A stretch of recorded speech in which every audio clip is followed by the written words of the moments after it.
আমি স্বেচ্ছাসেবক হিসেবে কাজ করতে খুব ভালোবাসি। আমি আমার গ্রামের মানুষকে সাহায্য করতে পছন্দ করি,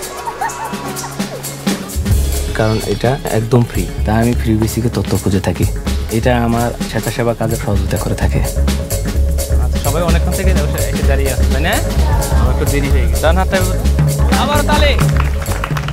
ফ্রি বেসিকের মাধ্যমে আমি জানতে পারলাম যে বাংলাদেশে প্রতি বছর 18,000 শিশু পানিতে ডুবে মারা যায়। তাই আমি সিদ্ধান্ত নিই কিছু করা দরকার। তাই আমি বাচ্চাদেরকে সাঁতার শেখানো শুরু করি।